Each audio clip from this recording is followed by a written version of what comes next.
नमस्कार दोस्तों, बहुत बहुत स्वागत है आपके अपने YouTube channel physical education with Anil में। मैं आपका अपना अनिल चौधरी लेके आया हूँ नई video.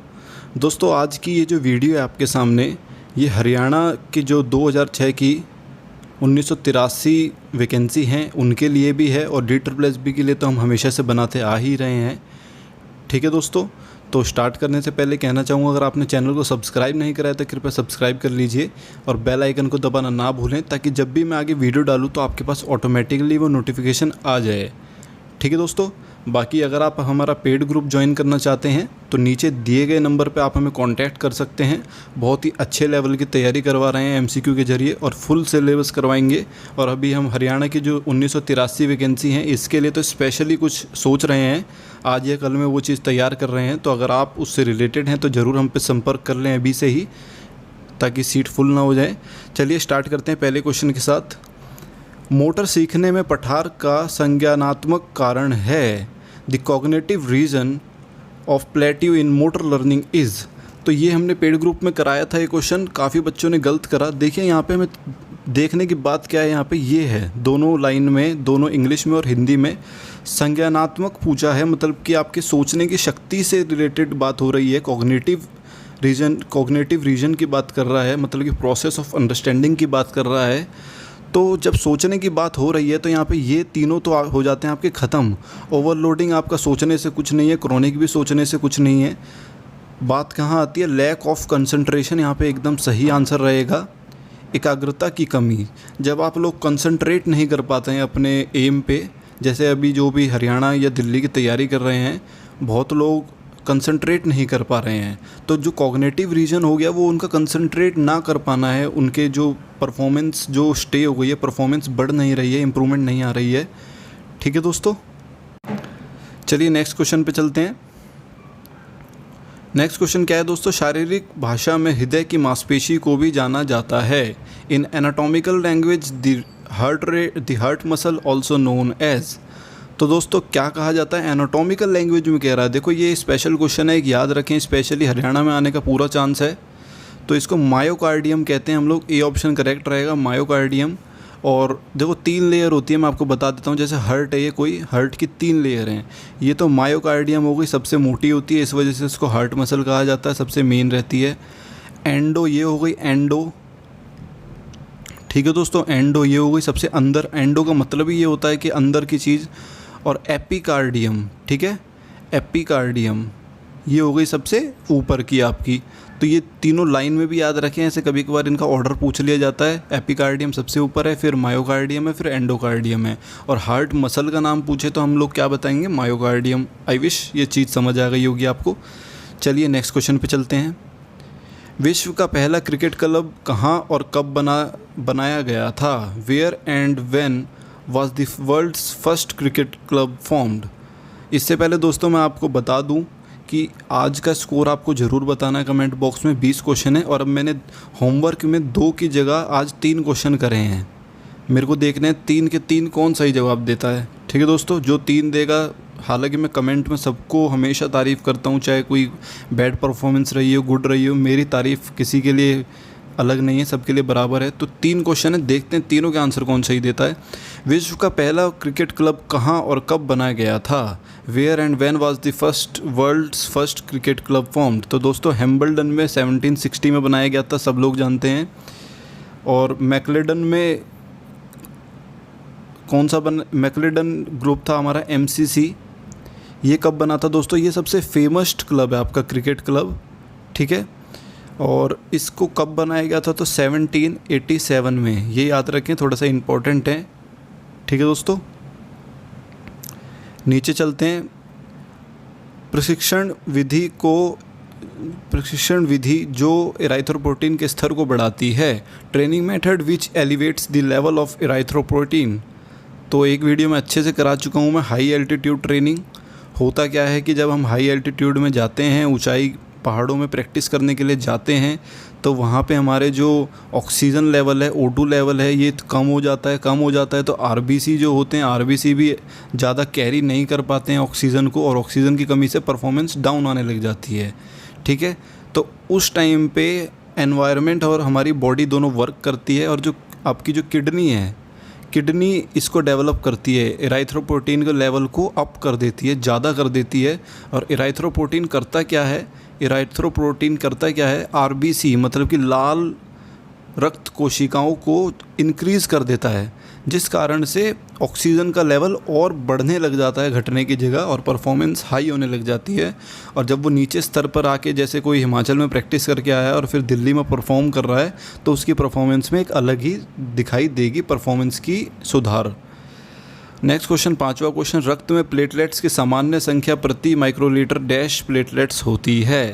The normal number of platelets in the blood is dash platelets पर माइक्रोलीटर। तो दोस्तों कितनी होती है, बी ऑप्शन करेक्ट है। क्वेश्चन करा चुका हूँ यहाँ पे भी, पेड ग्रुप में भी। 1.5 लाख से लेके 4 लाख याद रखें, पर माइक्रोलीटर पूछा है, तो ये भी याद रखें आप लोग, ठीक है। 6th क्वेश्चन, निम्नलिखित में से कौन सही ढंग से नहीं मेल खाता है। Which of the following is not correctly matched. तो देखते हैं क्या सही है। इराइथ्रोसाइट्स, आरबीसी एकदम सही है, ये इसका बायोलॉजिकल टर्म है इराइथ्रोसाइट्स।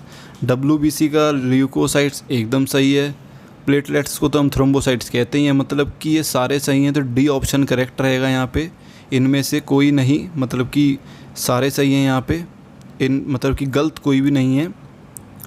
7th देख लेते हैं, एथलेटिक्स फेडरेशन ऑफ इंडिया, तब amateur athletic federation of India AAFI का गठन डैश की पहल पर डैश में किया गया था।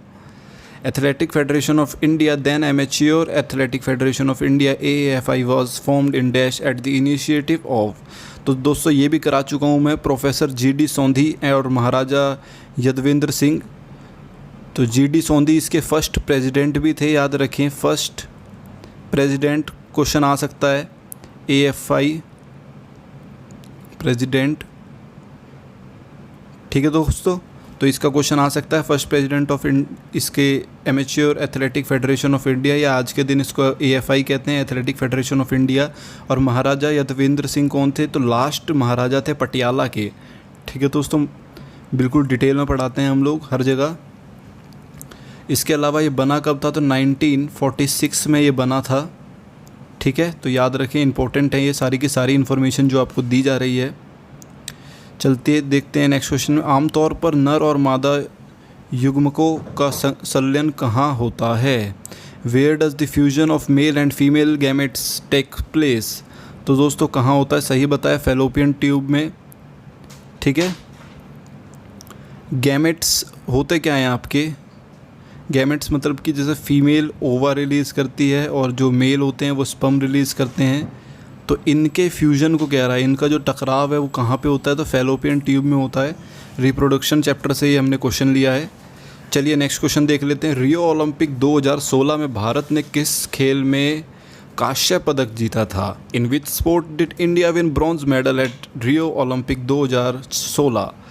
तो दोस्तों सबको पता है, ये तो रेसलिंग में साक्षी मलिक ने जीता था। और वेट केजी याद रखें, 58 केजी इनका कैटेगरी थी, तो स्पेशली ये चीज़ याद रखें, ठीक है दोस्तों। एक सेकंड में एरोप्लेन मोड पे डाल देता हूँ फ़ोन को, कहीं कोई दोबारा फ़ोन ना करे।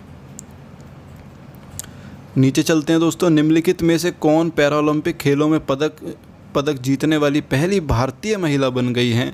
विच of the following become the first Indian women to win medal at the Paralympic games. तो दोस्तों कौन है, दीपा मलिक, काफ़ी फेमस नाम है, 2019 के राजीव गांधी खेल रत्न अवॉर्डी भी हैं। एथलेटिक्स, पैरालंपिक एथलेटिक्स में इनका नाम था। बजरंग पुनिया रेसलिंग में मिला था और इनको पैरालंपिक एथलेटिक्स में मिला था। इनका गेम कोई पूछे तो एक बार गलत बता दिया था, आज सही बता देते हैं, शॉर्टपुट है इनका गेम, ठीक है। सिल्वर जीता है इन्होंने पैरालंपिक समर ओलंपिक गेम्स में 2016। 11th क्वेश्चन, मांसपेशियों के तंतुओं के सिकुड़ने वाले तत्वों को कहा जाता है। The contractile elements of the muscle fibres are known as. अब यहाँ पे तीनों चीज़ें आज क्लियर कर देता हूँ, दोबारा डाउट नहीं रहना चाहिए, पेड ग्रुप में भी क्लियर कर दिए और आपके लिए भी करके जा रहा हूँ। देखो तत्व की बात पूछी जा रही है, यहाँ पे एलिमेंट्स की बात पूछी जा रही है। जब भी एलिमेंट की बात पूछी जाए तो आप लोग क्या टिक करेंगे, मायोफाइब्रिल टिक करेंगे, ठीक है। और इसी की जगह अगर आपकी यूनिट की बात होती कि भाई मसल, कॉन्ट्रैक्टाइल मसल की यूनिट बताओ, मतलब कि एक तरीके से इकाई बताइए। हिंदी को थोड़ा इग्नोर कर देना, मेरी हिंदी को इतनी अच्छी नहीं है। इकाई बताइए, तो इकाई में हम बी ऑप्शन टिक कर देते। ठीक है दोस्तों, और यहीं पे ही कॉन्ट्रैक्टाइल मतलब कि मांसपेशियों के तंतुओं के सिकुड़ने वाले प्रोटीन का नाम पूछा जाता, प्रोटीन का नाम पूछा जाता तो आप क्या कहते हैं, मायोसिन, तो मेन ही है। और एक्टिन होता तो उसको भी हम साथ में ले लेते। ठीक है दोस्तों, तो कोई कन्फ्यूजन नहीं चाहिए इसमें, तीनों चीज़ें आपको बता दी हैं मैंने। ठीक है, और वीडियो को बार बार देखा करें, मैं थोड़ा तेज़ कराता हूँ, ऑब्वियसली हम ज़्यादा से ज़्यादा कंटेंट देने का ट्राई करते हैं। भारत ने विश्व टेस्ट क्रिकेट में प्रवेश किया। India entered world test cricket in, तो 1932 में करा था। बात ये नहीं है सिर्फ रुकती यहीं नहीं है, लॉर्ड्स में करा था। और हमारी कंट्री कितने नंबर पे आ गई थी उस टाइम, तो 6th कंट्री ऐसी थी हमारी, 6वीं कंट्री बन गई थी जिसको टेस्ट क्रिकेट का स्टेटस मिल गया था। ठीक है दोस्तों, याद रखें, बहुत ही ज़्यादा इंपॉर्टेंट है। 1932 क्रिकेट की PDF क्रिकेट के टॉपिक हम करा चुके हैं। ये सारे के सारे देखोगे आप, अलग अलग टॉपिक के क्वेश्चन हैं, तो ये सारे टॉपिक हम करवा चुके हैं। ठीक है, 13 क्वेश्चन, मानव शरीर में निम्न में से कौन सा अंग रक्त के सीरम के प्रमुख घटकों में से एक एम्ब्यूलिम का उत्पादन करता है? Which of the following organ in human body produces albumin, one of the major component of blood serum? तो हमें पता है ब्लड सीरम में सबसे ज़्यादा क्या पाया जाता है, तो एल्ब्यूमिन पाया जाता है। और इसे कौन बनाता है दोस्तों, तो लीवर बनाता है। इसे याद रखें, लीवर एकदम जिगर, एकदम सही आंसर रहेगा यहाँ पे। और एल्ब्यूमिन करता है क्या है, आपके जो रक्त ब्लड स्ट्रीम है, जो आपके मतलब कि आपकी जो नसें हैं, आपकी जो क्या बताएं धमनियाँ हैं, उसमें जो फ्लो है एक तरीके से, जो मतलब कि बहता है, खून जो बहता है उसको रोकता नहीं है, उसको आराम से बहने देता है। आप खुद सोचिए, आपका दिल कहाँ पे है, चेस्ट में, और पैर के अंगूठे के नाखून तक बराबर खून जा रहा है, तो वो किसका कमाल है, तो एल्ब्यूमिन का कमाल है। ठीक है दोस्तों, 14th क्वेश्चन देख लेते हैं। स्ट्राइक रेट एक बल्लेबाज द्वारा प्रति डैश रन बनाने की औसत संख्या है। Strike rate is the average number of runs a batsman makes पर। तो दोस्तों, स्ट्राइक रेट का हमारे सीधा दिमाग में 100 डिलीवरी आना चाहिए, हालांकि लोगों को नहीं पता है, पर ओवर सोचते हैं, लेकिन स्ट्राइक रेट हमेशा 100 डिलीवरीज पे देखा जाता है एवरेज, कि उसने अगर 100 बॉल खेली हैं तो वो एवरेजली कितने रन बनाता है हर बार। ठीक है दोस्तों, 15th क्वेश्चन, एक मांसपेशी का डैश उस हड्डी पर स्थित होता है जो गति करती है। The dash of a muscle is located on the bone that moves. इसको थोड़ा सा मैं समझाने का ट्राई करता हूँ, हो पाता है तो आई विश आपको समझ आए थोड़ा सा। देखिए, अगर मैं बात करूँ, ये आपकी ह्यूमरस बोन है, ये आपका एल्बो है, यहाँ पे कोनी है, और ये आपकी अल्ना जा रही है। ठीक है दोस्तों, तो यहाँ से आपकी बाइसेप की मसल निकलती है, तो यहाँ पे इसका परमानेंट है, ये हिलता नहीं है। और ये ऐसे ये यहाँ पे मोटी होगी थोड़ी सी, ये मोटी हुई। ठीक है दोस्तों, और ये यहाँ पे आके टच होती है यहाँ पे। ठीक है, ऐसे कुछ रहेगी। तो देखो, जब आप बाइसेप मारते हो ऐसे, जब आप बाइसेप मार रहे हो ऐसे, और बार बार ऊपर नीचे ऐसे आता है हाथ, कभी ऊपर कभी नीचे, फिर नीचे, हाथ में डंबल है आपके। ठीक है, तो ये जो पार्ट है, ये देखो मूव हो रहा है हर बार। और ये जो कंधे के यहाँ जो मसल का अटैचमेंट है, ये वाला, ये मूव नहीं हो रहा है, तो इसको क्या कहते हैं हम, ओरिजिन कहते हैं इसको हम। ठीक है दोस्तों, ओरिजिन कहते हैं। और इसको क्या कहते हैं, जहाँ पे भी बोन का वो पार्ट जहाँ पे कोई मांसपेशी जुड़ी हुई है और वो मूवमेंट कर रही है, तो उसको इंसर्जन कहेंगे। ठीक है दोस्तों, तो इंसर्जन एकदम ठीक आंसर है। हिंदी में देख लेते हैं क्या कहते हैं, सम्मिलन कहेंगे। और जो हिलता नहीं है उसको क्या कहेंगे, मूल कहेंगे। ठीक है दोस्तों, तो अब शायद ये क्लियर हो गया होगा। 16th क्वेश्चन, भार तीव्रता है, लोड इंटेंसिटी इज़। तो दोस्तों, लोड इंटेंसिटी हमने बता रखा है, इन्वर्सली प्रोपोर्शनल होता है आपका लोड वॉल्यूम के। ठीक है, load intensity is inversely proportional to load volume. जब हम इस शेप में किसी भी चीज़ को लिखते हैं, इसका मतलब क्या है कि अगर आप लोड वॉल्यूम बढ़ा देते हैं, भाई आप किसी के ऊपर बहुत ज़्यादा भार दे रहे हैं, उसको बोल रहे हैं कि तुझे बहुत बड़ा पत्थर उठाना है और उसको चलना है, तो ऑब्वियस सी बात है, आप बहुत भारी पत्थर दोगे तो आप बोलोगे कि ज़्यादा दूर तक नहीं जा पाना है, लेकिन और आप उसको हल्का पत्थर देते हो, मैं कहता हूँ आप उसको छोटा सा पत्थर देते हो, तो आप बोलोगे कि भाई बहुत दूर तक जा तू इसे लेके। ठीक है, तो ये अंतर है, दोनों इन्वर्सली प्रोपोर्शनल होते हैं। 17th क्वेश्चन देख लेते हैं, निम्नलिखित में से अनीमिया के कारणों में से एक हो सकता है। Which of the following can be one of the reasons of anaemia. तो दोस्तों, ये क्वेश्चन मैं पहले करा चुका हूँ, तीनों ऑप्शन सही हैं इसके। अगर आप आयरन का इंटेक सही नहीं लेते हैं तो भी एनीमिया हो जाएगा। फॉलिक एसिड मतलब कि B9 आपका, ठीक है दोस्तों।